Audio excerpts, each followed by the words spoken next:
Hello students, NEET biology in brain channel में आप सभी का मोस्ट वेलकम। और आज हम बात करेंगे cell the unit of life के अपने लेक्चर नंबर 7 के बारे में। आज हम डिस्कस करने जा रहे हैं सेल मेम्ब्रेन टॉपिक के बारे में। इसके अंदर जो हम सब टॉपिक डिस्कस करेंगे वो है हमारा डिस्कवरी ऑफ सेल मेम्ब्रेन, कि सेल मेम्ब्रेन की डिस्कवरी कैसे हुई। उसके बाद हम नंबर 2 पर डिस्कस करेंगे केमिकल स्टडीज ऑफ आरबीसी, कि जो केमिकल मेम्ब्रेन पर जो रिसर्च की गई थी वो आरबीसी पर ही क्यों की गई थी, इसके बारे में हम पढ़ेंगे, क्योंकि इसके अंदर हीमोग्लोबिन से अलग ऑर्गेनेल्स हमें देखने को नहीं मिलते हैं। फिर हम पढ़ेंगे structure of cell membrane, cell membrane की स्ट्रक्चर कैसी होती है वो हम पढ़ेंगे।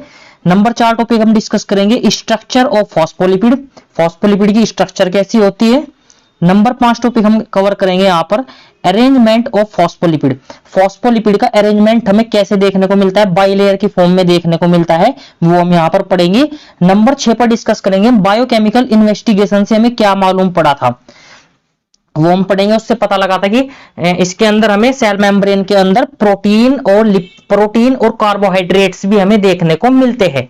नंबर 7 पर हम पढ़ेंगे type of protein based on the easy of extraction. यहां पर पढ़ेंगे हम जो इंटीग्रल प्रोटीन, पेरिफेरल प्रोटीन है, उनके बारे में हम यहां पर डिस्कस करेंगे। तो आइए शुरू करते हैं आज का अपना topic discovery of cell membrane. हम अब स्टार्ट करते हैं। अब पढ़ने जा रहे हैं हम डिस्कवरी ऑफ सेल मेम्ब्रेन, कि सेल मेम्ब्रेन की डिस्कवरी कैसे हुई। तो हम सबको पता है कि 1950 में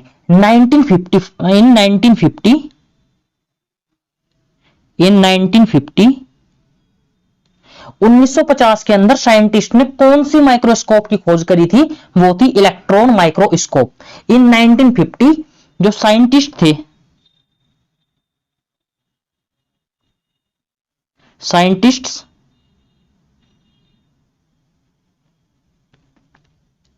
साइंटिस्ट ने इलेक्ट्रॉन माइक्रोस्कोप की खोज की थी।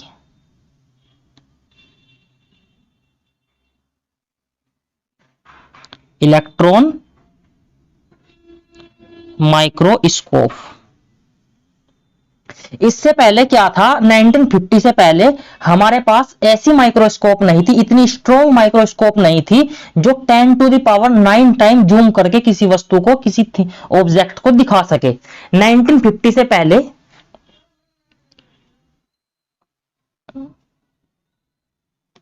बिफोर 1950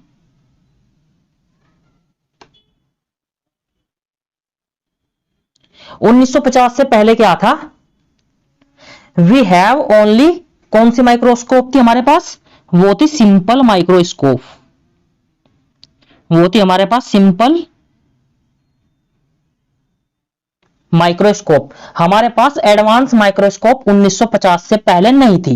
ये सिंपल माइक्रोस्कोप क्या करती थी, ये किसी ऑब्जेक्ट को 10⁶ टाइम्स, कितना, 10⁶ टाइम जूम कर दिखा सकती थी। बट इलेक्ट्रॉन माइक्रोस्कोप एक एडवांस माइक्रोस्कोप थी, इसकी हेल्प से हमने क्या किया था, सेल मेम्ब्रेन की डिस्कवरी की थी। तो हमें पता होना चाहिए कि हमने सेल मेम्ब्रेन की डिस्कवरी किस माइक्रोस्कोप से की थी, तो हमने इलेक्ट्रॉन माइक्रोस्कोप की हेल्प से की थी। ये क्या करती है, 10⁹ टाइम्स किसी ऑब्जेक्ट को जूम कर सकती है। और इसकी एक खास बात और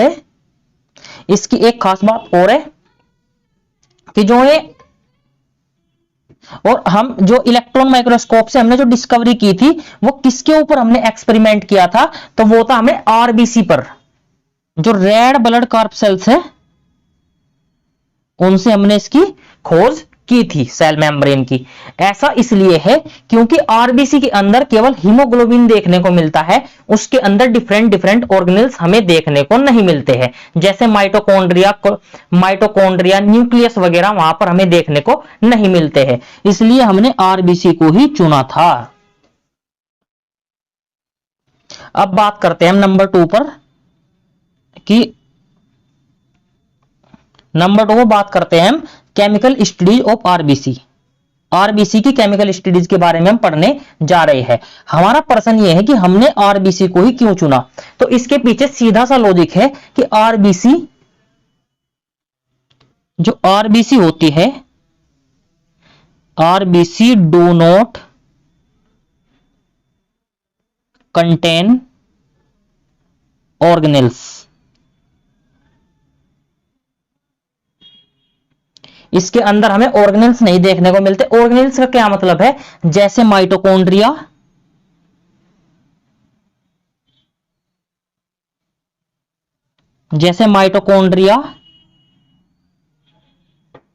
न्यूक्लियस वगैरह हमें यहां पर देखने को नहीं मिलते हैं। तो क्या होता है यहां पर हमें केवल और केवल क्या देखने को मिलता है? वो होता है हीमोग्लोबिन। वो क्या होता है?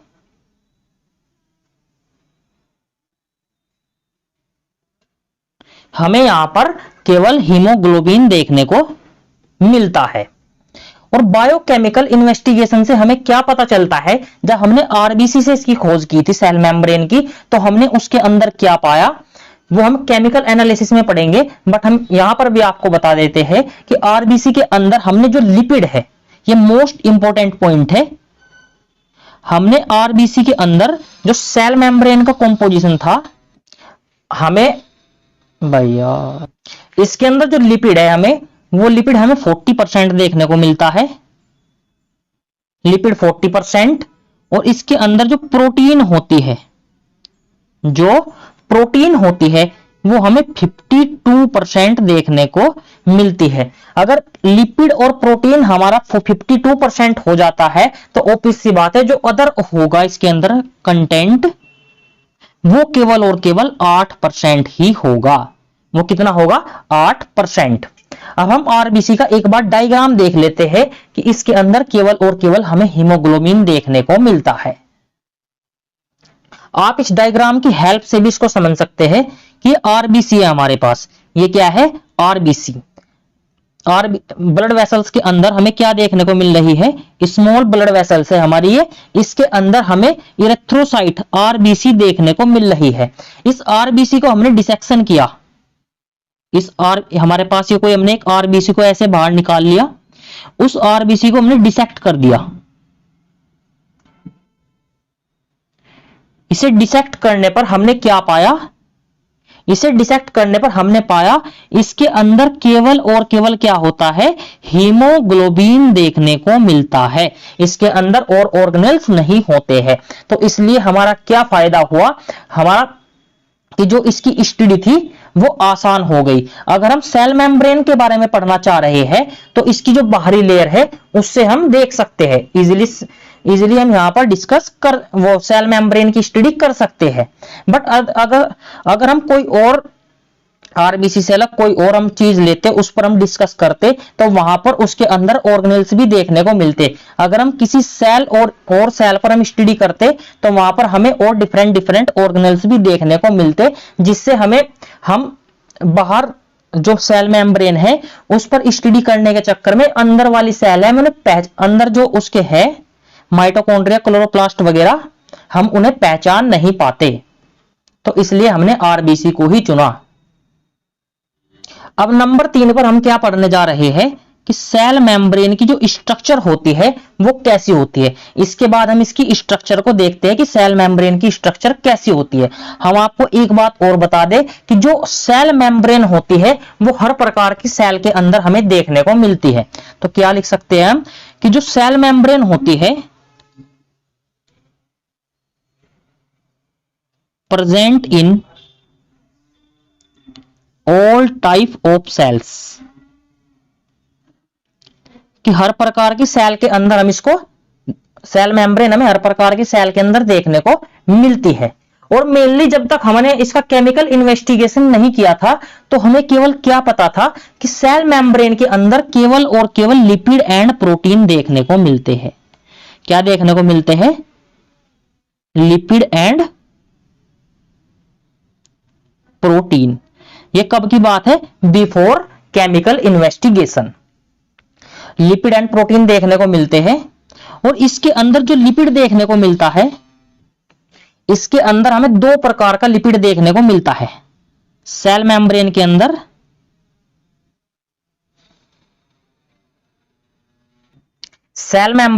हमें 2 टाइप्स का लिपिड देखने को मिलता है। टू टाइप्स का लिपिड होता है। पहला लिपिड होता है हमारा फॉस्फोलिपिड। ये क्या होता है अभी इसके बारे में हम बात करते हैं। पहला होता है हमारा फॉस्फोलिपिड, और जो दूसरा लिपिड हमें यहां पर देखने को मिलता है वो होता है कोलेस्ट्रॉल। वो कौन सा होता है? कोलेस्ट्रॉल। हमें दो प्रकार के लिपिड देखने को मिलते हैं, फॉस्फोलिपिड एंड कोलेस्ट्रॉल। हमने क्या बताया आपको कि हर प्रकार की सेल के अंदर present in all type of cells, हर प्रकार की सेल्स के अंदर हमें सेल मेम्ब्रेन देखने को मिलती है और इसके अंदर लिपिड एंड प्रोटीन देखने को मिलता है। ये बात कब की है? जब हमने केमिकल इन्वेस्टिगेशन नहीं किया था इसका आरबीसी के ऊपर। जब रप्चर करके हमने देखा, अच्छे से एनालाइज किया इसको, तो हमें पता लगा कि इसके अंदर फॉस्फोलिपिड एंड कोलेस्ट्रॉल भी इसके अंदर क्या देखने को मिलता है। हमने पता लगाया कि जो कार्बोहाइड्रेट्स है इसके अंदर वो भी देखने को मिलते हैं। अब हम अच्छे से सेल मेम्ब्रेन को समझना शुरू करते हैं। अब सेल मेम्ब्रेन को समझने से पहले हमें पता होना चाहिए कि फॉस्फोलिपिड क्या होता है। तो अगला टॉपिक जो हमारा है फॉस्फोलिपिड। तो अब हम धीरे धीरे सेल मेम्ब्रेन को पढ़ने जा रहे हैं। अब हम पहले पढ़ेंगे कि फॉस्फोलिपिड क्या है। अब पढ़ने जा रहे हैं हम फॉस्फोलिपिड। फॉस्फोलिपिड की स्ट्रक्चर कैसी होती है? तो जो हमारा फॉस्फोलिपिड होता है एक प्रकार का ये मेनली लिपिड है जो कि कहां पर देखने को मिलता है? हमें सेल मेम्ब्रेन के अंदर देखने को मिलता है। फॉस्फोलिपिड की स्ट्रक्चर कैसी होती है? फॉस्फोलिपिड की स्ट्रक्चर हमारी कुछ इस प्रकार की होती है। ये हमारी एक फॉस्फोलिपिड की स्ट्रक्चर है। तो इस फॉस्फोलिपिड की स्ट्रक्चर के अंदर हमें क्या देखने को मिलता है? तो हमें पता होना चाहिए फॉस्फोलिपिड की स्ट्रक्चर के अंदर हमें देखने को मिलता है, एक इसके अंदर होता है हेड। एक कैसा होता है इसके अंदर? ये इसे बोलते हैं हम हेड। ये इंपॉर्टेंट पॉइंट है, ये नीट में इस पे क्वेश्चन पहले भी आ चुका है। इसके पास एक हेड होता है और दो इसके पास होती है टेल। ये क्या है इसके पास हमें दो टेल देखने को मिलती है। जो हेड होता है वो पोलर नेचर का होता है। हेड कैसा होता है इसका? फॉस्फोलिपिड का जो फॉस्फोलिपिड होता है उसका हेड हमें पोलर नेचर का देखने को मिलता है, और जो टेल होती है वो कैसी होती है? Non polar. कैसी होती है? टेल नॉन पोलर नेचर की, या क्या बोल सकते हैं हम इसको बोल सकते हैं हम नॉन पोलर। पोलर क्या होते हैं? पोलर में होते हैं जो हाइड्रोफिलिक होते हैं। हाइड्रोफिलिक मींस वाटर लविंग होते हैं। क्या होते हैं? Water loving. और जो नॉन पोलर होते हैं उन्हें हम हाइड्रोफोबिक बोलते हैं। जो नॉन पोलर होते हैं इन्हें बोलते हैं हम हाइड्रोफोबिक। फोबिया मींस डर, जो कि वाटर से क्या होता है? इन्हें फियर होता है, उन्हें बोलते हैं हम नॉन पोलर। और जो वाटर से लविंग होते हैं उन्हें क्या बोलते हैं हम? हाइड्रोफिलिक। जो पोलर होते हैं ये कहां पर विलय होते हैं? कहां पर होते हैं? इनका सोलवेंट क्या होता है? वाटर। और इनका सोलवेंट क्या होता है? किसी ऑर्गेनिक सोलवेंट के अंदर ये हाइड्रोफोबिक वाले डिसॉल्व होते हैं। तो पोलर के अंदर कैसा होगा? ये हाइड्रोफिलिक नेचर का होता है। ये कैसा होगा? हमारा हाइड्रोफिलिक, और ये होगा hydrophobic nature. Hydrophobic nature. Hydrophilic का क्या मतलब है? हाइड्रोफोबिक का मतलब है ये वाटर लविंग होते हैं, मींस वाटर के अंदर ये डिसॉल्व हो जाते हैं। और हाइड्रोफोबिक क्या होते हैं? ये वाटर का, इनको क्या एक तरीके से हम लिख सकते हैं, वाटर का इनको फियर इनके अंदर हमें देखने को मिलता है। आई होप आपको फॉस्फोलिपिड की स्ट्रक्चर समझ में आ गई होगी। तो क्या होता है इसके अंदर? फॉस्फोलिपिड की स्ट्रक्चर के अंदर हमें एक हेड देखने को मिलता है। एक क्या देखने को मिलता है? एक हेड देखने को मिलता है, जो कि कैसा होता है? पोलर नेचर का होता है। पोलर मींस हाइड्रोफिलिक होता है वो। और इसके अंदर दो टेल देखने को मिलती है, वो होता है नॉन पोलर। ये कैसी होती है? Non polar. ये हाइड्रोफोबिक नेचर का होता है, मींस ये वाटर से इसका क्या होता है? फियर होता है इसको, इसलिए बोलते हैं हम इसको नॉन पोलर। अब बढ़ते हैं हम इसके बारे में बात करते हैं कि जो फॉस्फोलिपिड की लेयर होती है वो फॉस्फोलिपिड का अरेंजमेंट कैसा होता है? फॉस्फोलिपिड का अरेंजमेंट कैसे होता है? अब बात करते हैं, हमने फॉस्फोलिपिड की स्ट्रक्चर पढ़ ली है, उसके अंदर दो टेल देखने को मिलती है और एक हेड देखने को मिलता है। बट ये फॉस्फोलिपिड जो सेल मेम्ब्रेन होती है हमारी, उसके अंदर कैसे अरेंज्ड होते हैं? तो फॉस्फोलिपिड आपको याद रखना है कि जो फॉस्फोलिपिड होता है वो बाइलेयर की फॉर्म में अरेंज्ड होता है। कैसे होता है? बाइलेयर। बाइलेयर से क्या मतलब है? ये हमारा क्या है? एक फॉस्फोलिपिड, एक हमारे पास ये फॉस्फोलिपिड है, हम डायग्राम बना देते हैं। ये फॉस्फोलिपिड है, ये क्या है? हमारे फॉस्फोलिपिड। तो फॉस्फोलिपिड हमें सिंगल लेयर में देखने को नहीं मिलता है। तो कैसे होता है ये फॉस्फोलिपिड? ऐसे बाइलेयर की फॉर्म में देखने को मिलता है, बाइलेयर की फॉर्म में देखने को मिलता है। तो क्या लिख सकते हैं हम? जो फॉस्फोलिपिड होता है, फॉस्फोलिपिड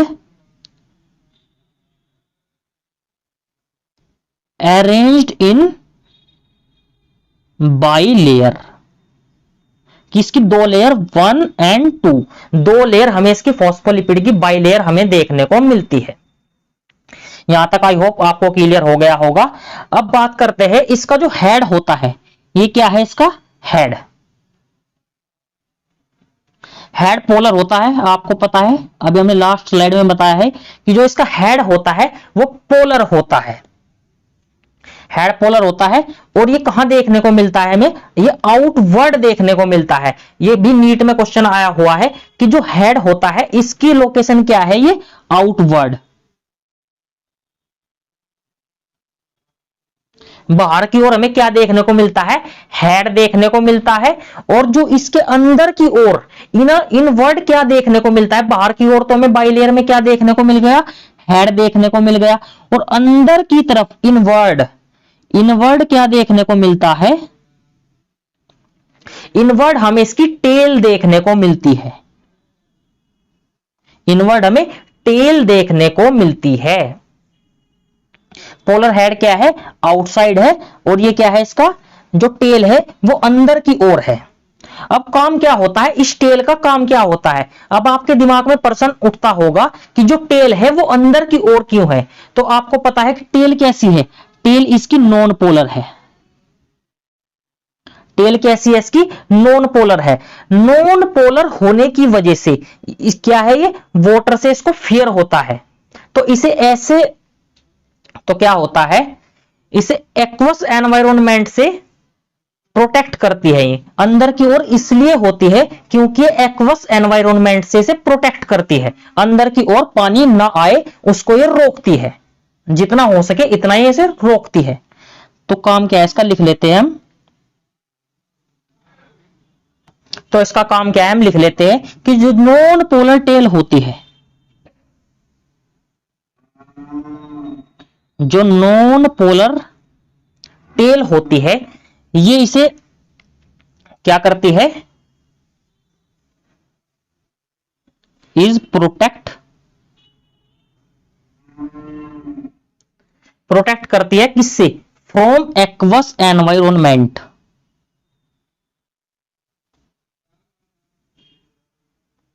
एक्वस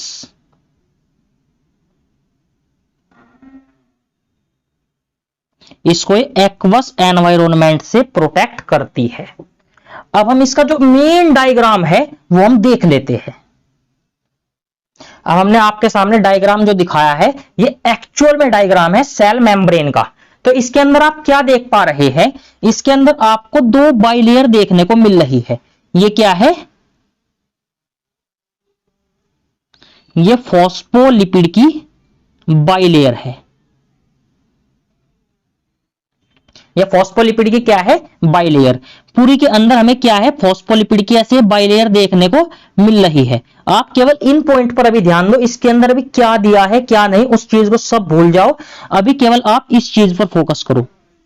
ये क्या है? फॉस्फोलिपिड की बाइलेयर हमें देखने को इस पूरी के अंदर देखने को मिल रही है, फॉस्फोलिपिड बाइलेयर। और इसमें क्या होता है? जो इसका हेड होता है वो पोलर और टेल कैसी है? Non polar. आई होप आपको ये क्लियर हो गया होगा। और इसके अंदर हमें और क्या क्या देखने को मिलता है, अब जो हम पढ़ेंगे अभी, इसके अंदर हमें डिफरेंट डिफरेंट प्रोटीन देखने को मिलती है। डिफरेंट डिफरेंट प्रोटीन, एक होती है पेरिफेरल प्रोटीन, इसके जो सरफेस पर देखने को मिलती है उसे कहते हैं पेरिफेरल प्रोटीन। और होती है इंटीग्रल प्रोटीन होती है, एक होती है इंटीग्रल प्रोटीन, जो क्या होती है, क्या पार्शियली या फुल्ली ब्रिड होती है, इसके अंदर पार्शियली या फुल्ली ब्रिड होती है, उसे हम इंटीग्रल प्रोटीन बोलते हैं। इंटीग्रल प्रोटीन हम इसको बोलते हैं। हमें इसके अंदर कुछ चैनल या पोर्स भी देखने को मिलते हैं। ये चैनल या पोर्स क्या होते हैं, इसके बारे में, कैसे काम करते हैं, एक्टिव पैसिव ट्रांसपोर्ट वगैरह के, फैसिलिटेड ट्रांसपोर्ट किस तरीके से काम करते हैं, अगले लेक्चर में हम इनके बारे में बात करेंगे। और इसमें क्या होते हैं, कुछ हमें ग्लाइकोप्रोटीन व ग्लाइकोलिपिड्स भी देखने को मिलते हैं। और इसके बाहर क्या होता है, अंदर की ओर इसमें साइटोप्लाज्म भरा होता है। साइटोप्लाज्म मींस यहां पर क्या है, हमारे पास वाटर है। जो ये टेल क्या है, ये टेल इस वाटर से इसे क्या करती है, बचाती है। कैसी होती है, हाइड्रोफोबिक नेचर की होती है, क्योंकि इसके अंदर यहां पर क्या भरा हुआ है, वाटर भरा हुआ है। तो इससे इसे क्या बचाती है, टेल इससे क्या करती है, इसे बचाती है। इसलिए ये बाइलेयर की फॉर्म में हमें देखने को मिलती है। अब बात करते हैं बायोकेमिकल इन्वेस्टिगेशन क्या था ये, कि हमने आरबीसी के ऊपर इसकी स्टडी की थी। तो हम वैसे भी तो पहले आपको पीछे भी बता चुके हैं कि जो सेल मेम्ब्रेन होती है, हमें पहले क्या पता था कि जो सेल मेम्ब्रेन होती है,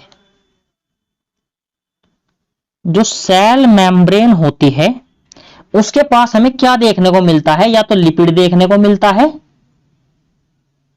या उसके पास हमें प्रोटीन क्या देखने को मिलता है, या प्रोटीन देखने को मिलता है।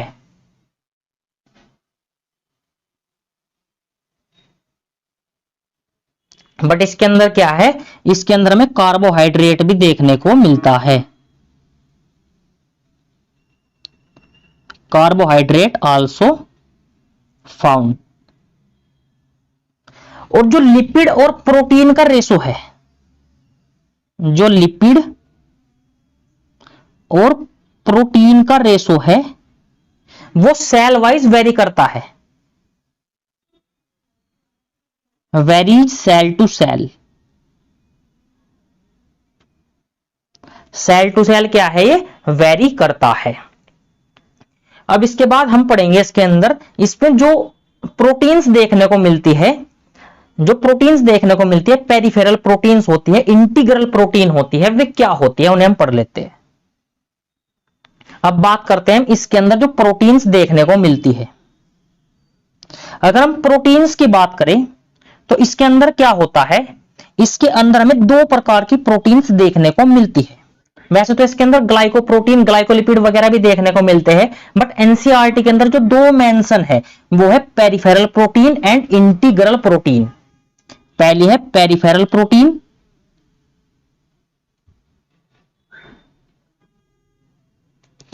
पेरिफेरल प्रोटीन, और दूसरी होती है हमारी इंटीग्रल प्रोटीन। दूसरी क्या है, इंटीग्रल प्रोटीन। अब बात करते हैं पेरिफेरल प्रोटीन क्या होती है। जो पेरिफेरल प्रोटीन है हमें ये सरफेस पर देखने को मिलती है। ये कहां होती है, इसके सरफेस पर, मींस हेड के पास हमें देखने को मिलती है, नियर हेड। और क्या होता है, अगर ये बाहर हमें देखने को मिल रही है तो इसे रिमूव, और जो पेरिफेरल ये प्रोटीन होती है इसे रिमूव करना इजी होता है, इसे रिमूव करना इजी होता है। इंटीग्रल प्रोटीन हमें दो प्रकार की देखने को मिलती है, क्या तो ये पार्शियली ब्रीड होगी, पार्शियली ब्रीड होगी, या क्या होगी, फुल्ली ब्रीड होगी।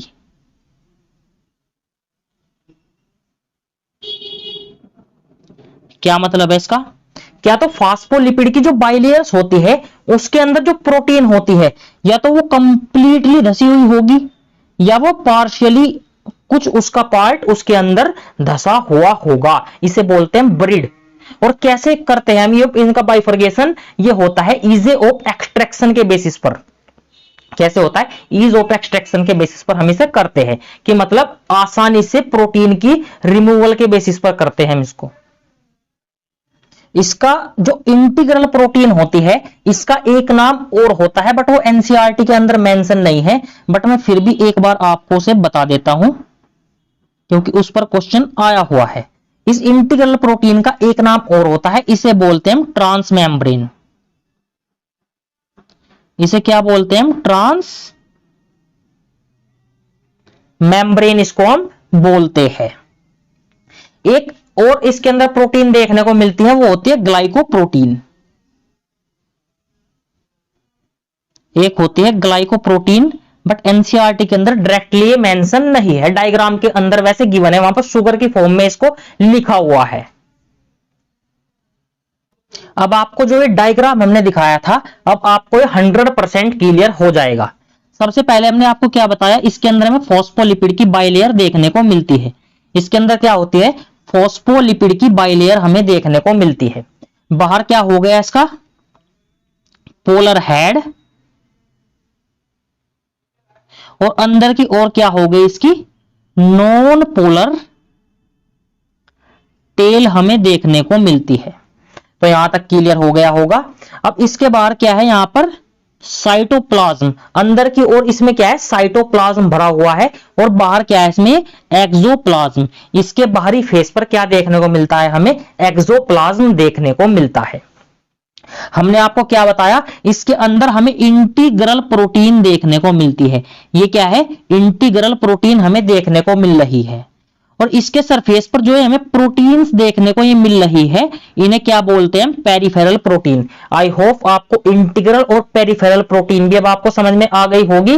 और इसके अंदर और क्या होता है? ग्लाइकोप्रोटीन, ग्लाइकोलिपिड वगैरह भी ये देखने को मिलते हैं। ये शुगर हमें देखने को मिलते हैं, ग्लाइकोप्रोटीन, ग्लाइकोलिपिड्स वगैरह हमें इसके अंदर भी ये देखने को मिलते हैं। ये क्या थी? फॉस्फोलिपिड की बाइलेयर। चैनल 4 क्या होते हैं? अगले लेक्चर में इसको हम कवर करेंगे। आई होप आपको अब ये कंप्लीटली डायग्राम समझ में आ गया होगा। और ये क्या है? ये कंप्लीटली बरीड प्रोटीन है। ये कैसी है? Partially buried, partially breed protein है। ये क्या है? पार्शियली ब्रीड प्रोटीन हमें यहां पर देखने को मिल रही है। आई होप आपको ये डायग्राम क्लियर हो गया है। अब हमने जो कुछ पढ़ा है, इसकी एनसीईआरटी को डिस्कस अब हम करते हैं। अब बात करते हैं हमने जो कुछ पढ़ा है, एनसीईआरटी हमें इसके बारे में क्या बताना चाहती है। तो एनसीईआरटी का पैराग्राफ जो सेल मेम्ब्रेन दिया है, इसके बारे में हम डिस्कस करते हैं। तो पहली लाइन लिखिए इसमें, the detail structure of membrane was studied only after the advent of electron microscope इन 1950। तो हमने आपको बताया था, इसके अंदर ये लाइन बताना चाह रही है हमें कि 1950 में जब इलेक्ट्रॉन माइक्रोस्कोप की डिस्कवरी हुई थी, तो हमने क्या हुआ? आसानी से क्या हो गया?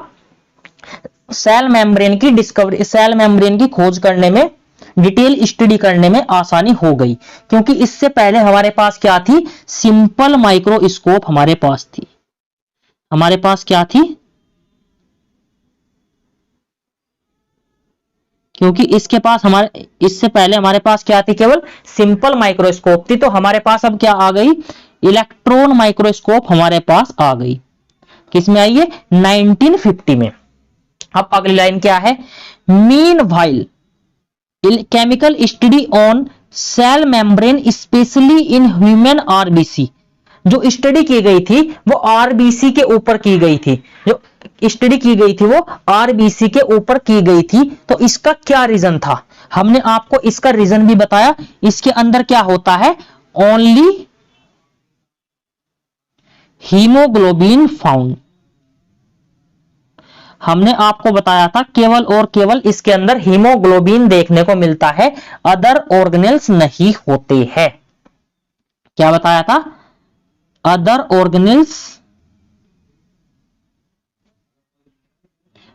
Organelles not found. Means mitochondria, chloroplast वगैरह इसके अंदर देखने को नहीं मिलते हैं। अब बात करते हैं हम आगे क्या है, enabled the structure to deduce the possible structure of plasma membrane. तो इसकी हेल्प से हमने आसानी से प्लाज्मा मेम्ब्रेन की स्टडी कर ली थी। प्लाज्मा मेम्ब्रेन भी एक प्रकार का सेल मेम्ब्रेन का ही दूसरा ये नाम यहां पर लिखा है। प्लाज्मा मेम्ब्रेन सेल मेम्ब्रेन में कोई ज्यादा डिफरेंस नहीं है, सेम ही होते हैं। प्लाज्मा और सेल मेम्ब्रेन क्या होते हैं, सेम होते हैं। तो इसकी हेल्प से हमने जो स्टडी है इसकी कर ली थी, क्योंकि इसके अंदर क्या था, केवल और केवल हीमोग्लोबिन हमें देखने को मिलता था। अब मैं यहां पर हम अगला पैराग्राफ इसका डिस्कस करते हैं सेल मेम्ब्रेन का। अब मैंने एनसीईआरटी को भी मार्क यहां पर करता हुआ चलूंगा, जो इंपॉर्टेंट पॉइंट है उन्हें मैं सबको मार्क कर दूंगा। तो यहां पर क्या है, these studies shows the cell membrane is mainly composed of lipid and protein. आप अपनी एनसीईआरटी को भी ऐसे ही मार्क कर सकते हो। मैं सभी अब पूरी जितनी भी एनसीईआरटी आपके सामने डिस्कस करूंगा उसके अंदर मैं इंपॉर्टेंट पॉइंट को मार्क कर दूंगा, जो हमने पढ़ाया है उसे मैं मार्क भी यहां पर कर दूंगा। तो किसकी होती है, lipid and protein mainly composed होती है, लिपिड एंड प्रोटीन्स की बनी होती है। ये बात हमें पता थी केमिकल इन्वेस्टिगेशन से पहले। The major lipid are phospholipids. Major lipids क्या होते हैं, वो फॉस्फोलिपिड्स होते हैं। कैसे अरेंज होते हैं ये, बाई लेयर की फॉर्म में। ऐसे क्या देखने को मिलते हैं, फॉस्फोलिपिड हमें ऐसे बाई लेयर की फॉर्म में देखने को मिलते हैं। और ये क्या होती है, टेल अंदर की ओर क्यों होती है, टेल अंदर की ओर इसलिए होते हैं, lipid are arranged within the membrane. Head कहां पर होता है, जो हेड होता है, हेड इसका आउटसाइड में हमें देखने को मिलता है। हेड कैसा देखने को मिल रहा है, आउटसाइड में हमें देखने को मिल रहा है। और कैसा होता है, ये पोलर होता है। ये कैसा होता है, पोलर होता है। और जो ये टेल होती है, ये क्या है, टेल। ये टेल हमें कहां देखने को मिलती है, ये देखने को मिलती है टुवर्ड द इनर पार्ट। कहां देखने को मिलती है, अंदर की ओर हमें ये टेल देखने को मिलती है। कैसी होती है, हाइड्रोफोबिक टेल हमें देखने को मिलती है। This ensure the non polar tail. जो नॉन पोलर टेल होती है क्या करती है, saturated hydrocarbon is protected from aqueous environment. क्या करती है ये, सैचुरेटेड हाइड्रोकार्बन, जो टेल होती है किसकी बनी होती है, ये हाइड्रोकार्बन की बनी हुई होती है। जो टेल है क्या है, सैचुरेटेड हाइड्रोकार्बन की बनी होती है। मींस लॉन्ग चेन होती है ये, alkane alkane alkyne alkane alkene के लॉन्ग चेन हमें देखने को मिलती है। और क्या करती है, एक्वस एनवायरनमेंट। एक्वस क्या होता है, मींस वाटर। जो एक्वस एनवायरनमेंट होता है उससे इसे ये बचाती है। मींस अंदर की ओर क्या होता है, जो टेल होती है नॉन पोलर होती है, वो पानी के अंदर डिसोल्व नहीं, घुल नहीं सकती वो, तो इसलिए क्या होती है, अंदर की ओर होती है और प्रोटेक्ट करती है एक्वस एनवायरनमेंट से। In addition to phospholipid membrane is also contain cholesterol. इसके अंदर हमने आपको बताया फॉस्फोलिपिड मेन लिपिड होता है, बट उस लिपिड से अलग भी हमें एक और लिपिड देखने को मिलता है, वो क्या होता है, कोलेस्ट्रॉल इसके अंदर हमें देखने को मिलता है। मैंने एनसीईआरटी को भी इसकी मार्क कर दिया है। अब बात इसका अगला पैराग्राफ हम डिस्कस करते हैं। हमने जो इंपॉर्टेंट पॉइंट है एनसीईआरटी के वो अब इस पैराग्राफ के अंदर भी मार्क कर दिए हैं। इसमें क्या बताया था हमने आपको, जब तक बायोकेमिकल इन्वेस्टिगेशन नहीं हुआ था तो हमें क्या पता था, इसके अंदर केवल फॉस्फोलिपिड हमें देखने को मिलता है, बट ऐसा नहीं होता। बायोकेमिकल इन्वेस्टिगेशन के बाद हमें पता लगा, मतलब आरबीसी के ऊपर, ये क्या है बायोकेमिकल इन्वेस्टिगेशन, कुछ नहीं, आरबीसी के ऊपर हमने डिटेल स्टडी की, ऐसा मान सकते हो। आरबीसी के ऊपर जब हमने डिटेल स्टडी की तो हमने पाया कि इसके अंदर हमें क्या होता है, cell membrane also possess protein and carbohydrate. हमें क्या पता था, केवल हमारे पास लिपिड होता है, वो भी फॉस्फोलिपिड होता है या दूसरा कोलेस्ट्रॉल हमें देखने को मिलता है। बट जैसे हमने आरबीसी के ऊपर डिटेल स्टडी की 1950 में इलेक्ट्रॉन माइक्रोस्कोप के डिस्कवर होने पर, तो हमें पता लगा कि इसके अंदर प्रोटीन और कार्बोहाइड्रेट भी होता है। Also possess protein and carbohydrate. The ratio of protein and lipid varies considerably in different cell types. जो रेशो होता है प्रोटीन और लिपिड का, वो सेल टू सेल वेरी करता है। मींस हर सेल के अंदर तो हमें सेल मेम्ब्रेन तो देखने को मिलती है, बट प्रोटीन और लिपिड के अंदर हमें जो रेशो है उसमें वेरिएशन देखने को मिलता है। बस आपको इतना ही याद रखना है, इसके एग्जाम्पल क्या होते हैं उसके बारे में कोई हमें पढ़ने की जरूरत नहीं है। इन ह्यूमन बींग्स, अगर हम ह्यूमन बींग्स की बात करें, मींस अपनी अगर हम बात करें, तो हमारे अंदर मेम्ब्रेन ऑफ इरेथ्रोसाइट, इरेथ्रोसाइट क्या होती है? इरेथ्रोसाइट होती है हमारी आरबीसी। इरेथ्रोसाइट क्या होती है? आरबीसी को क्या बोलते हैं? इरेथ्रोसाइट बोलते हैं। तो इरेथ्रोसाइट के अंदर क्या होता है? 52% होता है प्रोटीन और 40% हमें लिपिड्स देखने को मिलता है। 52% प्रोटीन होता है और 40% हमें लिपिड देखने को मिलता है। तो ऑब्वियस सी बात है 8% इसके अंदर अदर 8% इसके अदर कॉन्स्टिट्यूएंट हमें देखने को मिलते होंगे। यह आपको क्लियर हो गया होगा। अब बढ़ते हैं हम आगे। अब बात करते हैं हम जो इसके अंदर हमें प्रोटीन्स देखने को मिलती है उसके बारे में हम बात करते हैं। ईज ऑफ एट्रैक्शन के आधार पर हमने इसको बाइफरगेट किया है कि मतलब इजीली रिमूव हम इसको कर सके। तो क्या होता है, जो मेम्ब्रेन होती है, मेम्ब्रेन प्रोटीन होती है, उसे हम दो पार्ट में क्लासिफाई कर सकते हैं। जो पहली प्रोटीन होती है उसे हम इंटीग्रल प्रोटीन कहते हैं और दूसरी पेरिफेरल प्रोटीन होती है। हमने आपको डिस्कस कर दिया है अभी इससे पहले कि पेरिफेरल प्रोटीन्स क्या होती है। जो पेरिफेरल प्रोटीन्स होती है वो हमें सरफेस पर देखने को मिलती है। पेरिफेरल प्रोटीन सरफेस पर देखने को मिलती है और इजीली रिमूव हम इसे क्या कर सकते हैं? इजीली रिमूव हम इसको कर सकते हैं। जबकि जो इंटीग्रल प्रोटीन होती है ये कैसी होती है? पार्शियली और फुल्ली ब्रीड हमें देखने को मिलती है। प्रोटीन्स आर पार्शियली या टोटली ब्रीड हमें देखने को मिलती है इन द मेम्ब्रेन्स। तो आज का लेक्चर हम यहीं पर ही खत्म करेंगे, यहीं पर ही समाप्त करेंगे। अगले लेक्चर में अब हम क्या पढ़ेंगे? हमने सेल मेम्ब्रेन यहां पर डिस्कस कर लिया है कि जो सेल मेम्ब्रेन होती है यूकेरियोटिक सेल्स की, जो सेल मेम्ब्रेन होती है वो क्या होती है वो हमने डिस्कस कर लिया है। अब हम अगले लेक्चर में क्या पढ़ेंगे? इसके अंदर जो फ्लूइड मॉजिक मॉडल है वो हम वहां पर कवर करेंगे। फ्लूइड मॉजिक मॉडल के साथ साथ में हम passive transport, active transport, facilitated transport क्या होते हैं उसके बारे में भी हम डिस्कस करेंगे। तो थैंक यू बच्चों, मिलते हैं अगले लेक्चर में। वीडियो अच्छी लगी तो वीडियो को लाइक करें और चैनल को सब्सक्राइब करें। मिलते हैं अगले लेक्चर में। All the very best.